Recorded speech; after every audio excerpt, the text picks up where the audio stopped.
Top quality और consistent performance के लिए सिर्फ सिल्वर पंप नाम याद रखना। ರೂಪಾಯಿ ಹಾಲಿನ ದರ ಜಾಸ್ತಿ ಆಗ್ತಾ ಇದೆ. ಹೌದು, ಖಂಡಿತ ಎಲ್ರಿಗೂ ಗೊತ್ತಿರೋಂಥ ವಿಚಾರ. ಈ ಸರ್ಕಾರ ಬಂದ ಮೇಲೆ ಏನೇನು ಆಗ್ತಾಯಿದೆ ಅಂದ್ಕೊಂಡು ಯಾರಿಗೂ ಗೊತ್ತಾಗ್ತಿಲ್ಲ. ಏನು ಗೊತ್ತಿಲ್ಲದೆ ನೈಟು ರಾತ್ರಿ ಎಲ್ಲ ಜಾಸ್ತಿ ಮಾಡಿಬಿಡ್ತಾರೆ. ಬೆಳಗ್ಗೆ ಅದು ಪೇಪರಲ್ಲಿ ಹೋದ್ಮೇಲೆ ಗೊತ್ತಾಗೋದು, ಇವತ್ತಿಂದ ಈ ರೇಟ್ ಜಾಸ್ತಿ ಆಗಿದೆ ಅಂತ. ಹಿಂಗಾಗಿ ಈ ಸರ್ಕಾರ ರೈತರು ಕೊಡ್ತಾರೋ ಅಥವಾ ಅವರೇ ಕೊಳ್ಳೆ ಹೊಡ್ಕೊಂಡು ತಿಂತಾರೋ ಗೊತ್ತಿಲ್ಲ. ಹಳೆ ಬಾಕಿನೇ ಇನ್ನೂ 700 ಕೋಟಿ ಚಿಲ್ಲರೆನ ರೈತರು ಕೊಡಬೇಕು ಅನ್ನೋದು ಇದೆ, ಅದನ್ನೇ ಇನ್ನೂ ಕೊಟ್ಟಿಲ್ಲ. ಇನ್ನು ಈಗ ಜಾಸ್ತಿ ಮಾಡಿಕೊಂಡು ಇನ್ನೆಷ್ಟು ಇವರು ಕೊಳ್ಳೆ ಹೊಡಿತಾರೋ ಅಥವಾ ರೈತರು ಕೊಡ್ತಾರೋ ಗೊತ್ತಿಲ್ಲ. ಒಟ್ಟಲ್ಲಿ ನಮ್ಮ ಉದ್ದೇಶ ಏನು, ಮಾಡಿದ್ದೀರಾ ರೇಟು ಆಗಲಿ, ಮಾಡಿಬಿಟ್ಟಿದ್ದೀರಾ. ಮುಂಚೆ ಹಂಗೆ ಈಗ ಯಾರೂ ಪ್ರತಿಭಟನೆಯೂ ಮಾಡ್ತಾ ಇಲ್ಲ, ಹೆದರ್ಕೋತಾರೆ, ಮಾತೆತ್ತಿದ್ರೆ FIR ಆಗ್ತೀರಾ ಅಂತ. ಸಂತೋಷ, ಮಾಡಿದ್ದೀರಾ. ಆದರೆ ಇದೇನು ಜಾಸ್ತಿ ಮಾಡಿದ್ದೀರಾ ಅದನ್ನು ರೈತರಿಗೆ ತಲುಪಂಗೆ ಮಾಡಿ. ನಾವು ಇನ್ನೇನು ಮಾಡೋಕ್ಕಾಗಲ್ಲ. ದುಡ್ಡು ಕೊಟ್ಟು ಹಾಲು ಖರೀದಿ ಮಾಡಬೇಕು, ಮಾಡೇ ಮಾಡ್ತೀವಿ ಅಷ್ಟು. ಶಿವಾನಂದ್. ಮನೆಗೌಡ್ರೆ, ಹಾಲಿನ ದರ, ವಿದ್ಯುತ್ ದರ ಎಲ್ಲವೂ ಹೆಚ್ಚಿಗೆ ಆಗ್ತಾ ಇದೆ. ನಿರೀಕ್ಷೆ ಮಾಡಿದ್ರ ಅಥವಾ ಹೇಗೆ? ಖಂಡಿತ ಸರ್. ಸುಮ್ಮನೆ 2,000 ಕೊಡ್ತೀನಿ, ಬಸ್ ಫ್ರೀ ಕೊಡ್ತೀನಿ ಅಂದರೆ ಎಲ್ಲಿಂದ ಕೊಡ್ತಾರೆ ಸರ್? ಅವ್ರ ಅಪ್ಪನ ಮನೆಯಿಂದ ತಂದು ಕೊಡ್ತಾರಾ? ಒಂದು ವರ್ಷದಲ್ಲಿ 9 ರೂಪಾಯಿ ಜಾಸ್ತಿ ಆಗಿದೆ ಹಾಲಿನ ಬೆಲೆ. ಸ್ಟ್ಯಾಂಪ್ ಡ್ಯೂಟಿ ಜಾಸ್ತಿ ಮಾಡಿದ್ದಾರೆ. ಮೋದಿ ಬೆಲೆ ಏರಿಕೆಯ ಹರಿಕಾರ ಅಂತ ಹೇಳ್ತಾಯಿದ್ರು ಮೋದಿಗೆ. ಇವ್ರು ಏನು ಸರ್ ಮಾಡ್ತಾರೆ? 14 ಬಡ್ಜೆಟ್ ಕೊಟ್ಟಿದ್ದೀನಿ, 15 ಬಡ್ಜೆಟ್ ಕೊಟ್ಟಿದ್ದೀನಿ ಅಂತ ಹೇಳ್ತಾನೆ ಈ ಮನುಷ್ಯ. ಯಾರು ಮುಖ್ಯಮಂತ್ರಿ, ಫೈನಾನ್ಸ್ ಮಿನಿಸ್ಟರ್ ಆಗಿ. ಏನಕ್ಕೆ ಸರ್? ನಾಯಿ ಮೂಲೆಯಲ್ಲಿ ಹಾಲಿದ್ರೆ ಏನು ಸರ್? ಹಂಗೆ ಇವರು ಫಸ್ಟ್ 2 ರೂಪಾಯಿ ಮಾಡಿದ್ರು, ಆಮೇಲೇನೋ 4 ರೂಪಾಯಿ, ತಿರ್ಗಾ ನಾವು ಒಟ್ಟು 9 ರೂಪಾಯಿ ಜಾಸ್ತಿ ಮಾಡಿದ್ದಾರೆ. ಅದಾಯ್ತಾ? ಈಗ ಸ್ಟ್ಯಾಂಪ್ ಡ್ಯೂಟಿ ಜಾಸ್ತಿ ಮಾಡಿದ್ದಾರೆ. ಇವರು 2,000 ಕೊಡೋಕ್ಕೆ, ಬಸ್ಸು ಅದು ಇದು ಫ್ರೀ ಕೊಡೋಕ್ಕೆ 2,000 ರೂಪಾಯಿಗೆ ಬಡ್ಡಿ ತೊಗೋತಾ ಇದ್ದಾರೆ ಸರ್. ಇನ್ನೇನು ಮಾಡ್ತಾಯಿಲ್ಲ.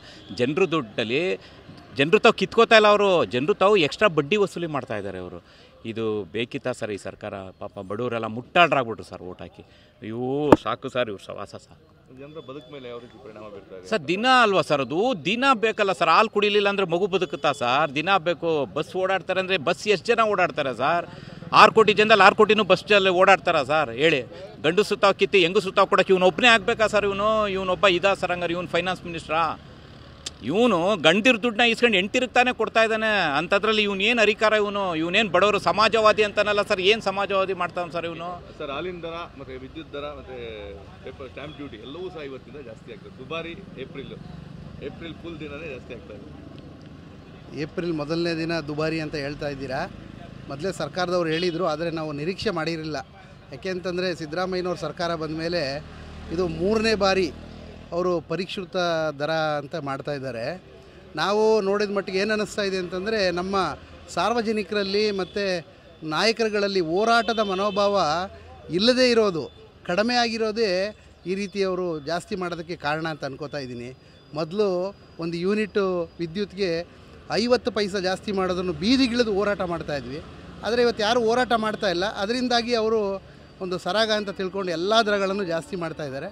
ಇದು ಈಗಲೂ ಕಾಲ ಮಿಂಚಿಲ್ಲ. ಅವರು ದಯವಿಟ್ಟು ಈ ಹಾಲಿನ ದರ, ವಿದ್ಯುತ್ ದರ ಇದೆಲ್ಲನೂ ಹಿಂಪಡಿಬೇಕು. ಯಾರೂ ಫ್ರೀ ಕೇಳಿರಲಿಲ್ಲ ಅವರು ಕೊಡಿ ಅಂತ. ಆದರೆ ಅವರೇ ಕೊಟ್ಟು ಈಗ ಪುನಃ ಈ ಕಡೆ ಕೈಯಲ್ಲಿ ಕೊಟ್ಟು ಇನ್ನೊಂದು ಕೈಯಲ್ಲಿ ತಗೊಳ್ಳೋ ರೀತಿ ಮಾಡ್ತಾಯಿದ್ದಾರೆ. ಇದು ನಮ್ಗೆ ಯಾರಿಗೂ ಇಷ್ಟ ಇಲ್ಲ. ಜನರ ಬದುಕಿನ ಮೇಲೆ ಯಾವ ರೀತಿ ಪರಿಣಾಮ ಬೀರುತ್ತೆ? ಖಂಡಿತ ಸರ್, ಜನರ ಬದುಕಲ್ಲಿ 100% ಪರಿಣಾಮ ಬೀರುತ್ತೆ. 1 ಲೀಟ್ರಿಗೆ 4 ರೂಪಾಯಿ ಜಾಸ್ತಿ ಅಂತ ಹೇಳಿದ್ರೆ, ಇವ್ರು ಹೇಳ್ತಾರೆ ನಾವು 3 ರೂಪಾಯಿ ರೈತರು ಕೊಡ್ತೀವಿ, 1 ರೂಪಾಯಿ ಸರ್ಕಾರಕ್ಕೆ ಬರ್ತಾ ಇದೆ, KMF ಉಳಿಯುತ್ತೆ ಅಂತ ಹೇಳ್ತಾ ಇದ್ದಾರೆ. ಆದರೆ ನಮಗಿರೋ ಮಾಹಿತಿ ಪ್ರಕಾರ 600ರಿಂದ 700 ಕೋಟಿ ರೂಪಾಯಿ ಇನ್ನೂ ಬಾಕಿ ಉಳಿಸ್ಕೊಂಡಿದ್ದಾರೆ. ರೈತರು ಕೊಟ್ಟಿಲ್ಲ. ಇವ್ರು ಹೇಳ್ತಾ ಇರೋದು ಸುಳ್ಳು. ಮೊದಲು ಆ ಹಣನ ಬಿಡುಗಡೆ ಮಾಡಿ ನಂತರ ಚರ್ಚೆ ಮಾಡಿ ಇವರು ಮಾಡಬೇಕಿತ್ತು. ಇವರು ಪ್ರತಿನಿತ್ಯ ಅದು ಇದು ಅಂತೇಳಿ ದಿನದ ವ್ಯಯ ಆಗ್ತಾಯಿದೆ, ವೇಸ್ಟ್ ಆಗ್ತಾಯಿದೆ ದುಡ್ಡು. ಅಂದರೆ ಇವರ ಒಂದು ಓಡಾಟಕ್ಕೆ, ಇನ್ನೊಂದಕ್ಕೆ ಮತ್ತೊಂದಕ್ಕೆ, ರೈತರು ಕೊಡೋದಕ್ಕೆ ಅನ್ನೋ ಒಂದು ದೂರದೃಷ್ಟಿ ಇಟ್ಕೊಂಡಂತೂ ಈ ಕೆಲಸ ಅಂತೂ ಅವ್ರು ಮಾಡಿಲ್ಲ. ಖಂಡಿತವಾಗಲು. ಕಿಶೋರ್. ದರ, ವಿದ್ಯುತ್ ದರ ಮತ್ತು ಸ್ಟ್ಯಾಂಪ್ ಡ್ಯೂಟಿ ಎಲ್ಲವೂ ಸಹ ದುಬಾರಿ ದುನಿಯಾ ಆಗ್ತಾ ಇದೆ ಅಂತ ಹೇಳ್ಬೋದು. ಹಾಲಿನ ದರ ಜಾಸ್ತಿ ಆಗಿದೆ, ಆಲ್ಕೋಹಾಲ್ ದರ ಜಾಸ್ತಿ ಆಗಿದೆ, ಮತ್ತು ಇನ್ನಿತರೆ ಪದಾರ್ಥಗಳು ಜಾಸ್ತಿ ಆಗಿದೆ ಅನ್ನೋ ಪ್ರಶ್ನೆ ಎತ್ತಿದ್ದು ನಮ್ಮ ನಾಗರಿಕರಿಗೆ ಮೊದಲನೇದಾಗಿ ವಂದನೆಗಳನ್ನ ಹೇಳ್ತೀನಿ. ಯಾಕಂದರೆ ಪ್ರಶ್ನೆ ಮಾಡೋದು ಬಹಳ ಮುಖ್ಯ. ಆದರೆ ಕಾರ್ಯರೂಪಕ್ಕೆ ತರೋದು ಅವ್ರ ವಿಷಯದಲ್ಲಿ ನಾವು ಸ್ವಲ್ಪ ಕಾಳಜಿ ವಹಿಸಬೇಕಿತ್ತು. ಯಾಕೆಂದರೆ ಕಳೆದ ಬಾರಿ 2 ರೂಪಾಯಿ 1 ಲೀಟ್ರಿಗೆ ಹಾಲು ಜಾಸ್ತಿ ಮಾಡಿದ್ರು. ಆದರೆ ಹೋಟೆಲ್ನವರು 1 ಕಾಪಿಗೆ 5 ರೂಪಾಯಿ ಜಾಸ್ತಿ ಮಾಡಿದ್ರು. ಜನರ ಬದುಕಿನ ಮೇಲೆ ಯಾವ ರೀತಿ ಪರಿಣಾಮ ಬೀರುತ್ತೆ? ಏನು ಮಾಡಬೇಕು ಬಿಡೋದು? ಜಾಸ್ತಿ ಆಗ್ತಾರೆ ಅಂದರೆ ಏನು ಎಫೆಕ್ಟ್ ಆಗ್ತದೆ? ಅಲ್ಲ, ಹೆಚ್ಚಿಗೆ ಆದರೆ ಎಲ್ರಿಗೂ ಹೊರೇನೆ. ಭಾರ ಹೆಚ್ಚಾದಷ್ಟು ಭಾರನೇ ಅದು. ಆದರೆ ಪ್ರಶ್ನೆ ಏನು ಅಂತ ಅಂದರೆ ನಾವು ಈ ರೀತಿ ಎಲ್ಲ ದರಗಳನ್ನು ನೀವು ಹೆಚ್ಚು ಮಾಡೇ ನೀವು ಸರ್ಕಾರ ನಡೆಸಬೇಕು ಅಂದರೆ ನೀವೇ ಇರಬೇಕು ಅಂತೇನಿಲ್ಲ. APMCಲಿ ಮೂಟೆವರವರು ಕೂಡ ಆ ಜಾಗದಲ್ಲಿ ಕೂತ್ಕೊಂಡು ರಾಜ್ಯಭಾರ ಮಾಡ್ಬೋದು. ರಾಜ್ಯದ ಜನತೆಗೆ ಒಳ್ಳೇದು ಮಾಡಬೇಕು ಅನ್ನೋ ಉದ್ದೇಶ ನಿಮಗಿದ್ರೆ ಅದನ್ನು ಸರಿದೂಗಿಸ್ಕೊಂಡು ಹೋಗಬೇಕೇ ಹೊರತು ಅದು ಬಿಟ್ಟು ದರ ಹೆಚ್ಚಿಗೆ ಮಾಡಿ ಏನೋ ಸಾಧನೆ ಮಾಡುವಂಥದ್ದೇನು ನಾವು ಕಾಣಲಿಲ್ಲ ಅಂತ ಅನ್ನೋದು ಸ್ಪಷ್ಟಪಡಿಸ್ಬೋದು. ಗ್ಯಾರಂಟಿ ಎಫೆಕ್ಟ್ ಇದೆಲ್ಲ ಅಂತ. ಮತ್ತಿನ್ನೇನು ಸರ್, ಈಗ ಗಂಡಸರ ಕಿಸೇನ ಕದ್ದು ಹೆಂಗಸರು ಕೊಡೋವಂಥದ್ದು. ನನಗೆ ಯಾರೋ ಪ್ರಶ್ನೆ ಮಾಡಿದ್ರು, ಏನು ಸರ್ ನೀವು ಮೀಡಿಯಾದಲ್ಲಿ ಏನು ಹಂಚ್ಕೊಂಡಿದ್ದೀರಾ, ಜಾಸ್ತಿ ಮಾಡಿದ ಗ್ಯಾರಂಟಿ ಯೋಜನೆಗಳ ಬಗ್ಗೆ ನೀವು ನಿಮ್ಮ ಮನೆಯವ್ರಿಗೆ 2,000 ಕೊಡಲ್ವಾ, ಅವರು ಅಕ್ಕಿ ಫ್ರೀ ಕೊಡಲ್ವಾ, ಬಸ್ ಫ್ರೀ ಕೊಡಲ್ವಾ ಅಂದರು.